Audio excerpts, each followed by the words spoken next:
Pemirsa sekalian, kita lanjutkan bincang aktual kita dengan salah seorang tokoh penulis, pengamat politik, tapi sekaligus juga praktisi, Bapak Dr. Andes Abdi Sumaiti. Berarti sudah master sekarang dari Riyadh, Pak? Iya, sebenarnya mengenai pendidikan itu statusnya saya sudah master karena sudah selesai lulus di Ma'had Ali. Ya. Ma'had Ali ini ya stratanya itu untuk S2 paling tidak. Bidangnya bidang publisistik Islam. Jadi saya mengambil jurusan Al-I'lam ya publisistik. Maksudnya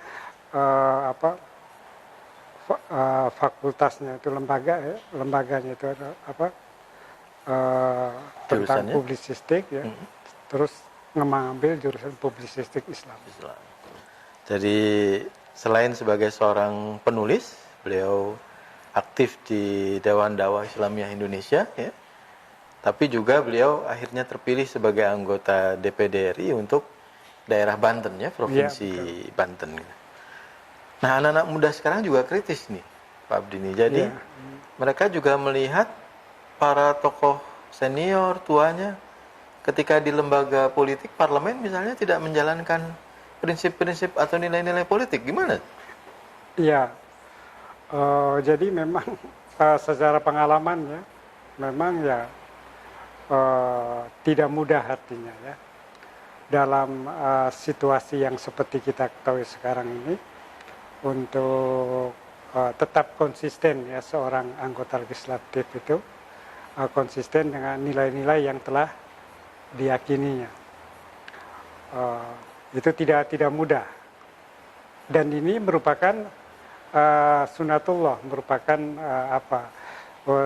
artinya tradisi sosial dan politik yang berjalan kapan saja, bahwa ketika politik itu misalnya dalam tanda kutip terjadi misalnya ketidakidealan dan sebagainya, maka secara otomatis untuk mempertahankan nilai di dalam kegiatan politik yang seperti itu tidak mudah.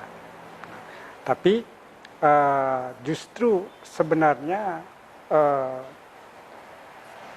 apa istilahnya itu, kalau seorang politisi atau anggota legislatif atau apa saja ya bisa mempertahankan nilai itu sebenarnya sangat strategis dan sangat berharga sekali. Baik efek sosial ataupun juga efek politiknya. Nah, tetapi jika ini juga secara sunatullah kemudian melebur begitu saja dengan yang ada, maka sudah barang tentu tadi juga akan melahirkan citra tidak bagus dan sebagainya. Nah, ini menarik. Seperti pernah diingatkan oleh Rasulullah sallallahu alaihi wasallam ya. Dalam salah satu hadisnya itu niscaya, kalau terjemahannya itu kira-kira niscaya kamu akan begitu dahsyat mengikuti tradisi dan budaya orang lain, sejengkal demi sejengkal ataupun sehasta demi sehasta. Nah, kalau dalam dunia politik ya artinya ketika berangkat mula pertama mau masuk wilayah politik itu penuh dengan nilai kebaikan dan sebagainya. Idealisme, ya kita bawa. Tetapi ketika masuk dalam kondisi begitu, maka shibron bisibrin, ya sejengkal demi sejengkal atau sehasta demi sehasta, maka bisa jadi akan mengikuti mereka. Hatta lau salaku juhrodobin la salaktumu. Sampai-sampai kata Rasulullah, seandainya mereka itu masuk lubang biawak, maka kamu juga turut masuk ke dalamnya. Jadi ada kondisi-kondisi begitu. Nah, hadis ini jelas mengisyaratkan bahwa pentingnya tadi itu nilai kekuatan nilai dalam memasuki arena apapun, termasuk arena politik. Jadi nggak bisa single fighter ya? No modal berani atau modal nekat aja terjun ke politik. Iya, tidak. Itu harus harus komunikasi yang bagus dan lain-lain sebagainya. Iya. Nah, persoalannya juga bahwa sistem politik kita yang dominan sekarang adalah pragmatisme.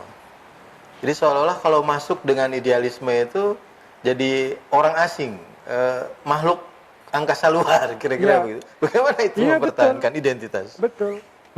Tetapi harus kita tetap mempertahankan identitas itu. Bisa jadi dituduh asing dan sebagainya, justru di dalam hadis yang lain juga gharib itu menjadi orang asing itu suatu keharusan, dan kita harus tetap berpegang teguh meskipun dipandang sebagai orang asing. Karena apa? Tadi orientasinya pada nilai tadi, masalahnya itu. Nah, dengan demikian maka siogjanya bagi generasi muslim yang masuk dalam dunia politik itu konsistensi pada nilai itu. Dengan resiko misalnya salah satu dicap sebagai orang asing, apa dipinggir-pinggirkan dan lain sebagainya. Tapi tetap kita pada konsistensi nilai itu. Ya, sebab kalau semuanya ikut arus, lalu proses pembusukan politik terjadi, maka situasi chaos seperti sekarang kan? Betul. Masyarakat tidak percaya lagi. Tidak percaya lagi, itu justru. Nah, bahkan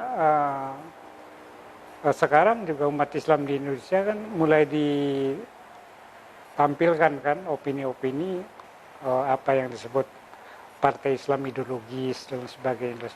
Terus sebenarnya seolah-olah yang ada sekarang ini sudah tidak ideologis lagi. Ada stigma ya, ada cap buruk. Nah, stigma, persis, ada stigma.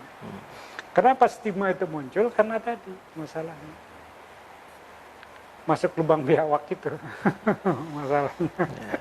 Tapi tadi dengan mempertahankan identitas atau kepribadian politik, maka orang akhirnya bisa juga percaya ada perjuangan itu. Ya? Itu justru itu secara nilai dan strateginya itu di situ. Belum nanti itu akan tertulis di dalam sejarah. Ini yang paling penting juga. Yeah. Sebab kalau sejarahnya itu lubang biawak terus, hancur-hancur, tidak memberikan pendidikan terhadap anak-anak, terhadap remaja kita. Tapi kalau sebagian mereka itu konsistensi pada nilai-nilai ideologis dan sebagainya, kemudian tersingkir atau apapun, itu mengandung unsur pendidikan tadi secara tidak langsung. Itu justru bagusnya itu. Jadi berpolitik tidak cuma untuk popularitas, tapi melakukan perubahan dan juga pendidikan bagi generasi yang akan datang. Baik, kita akan lanjutkan pada segmen berikutnya.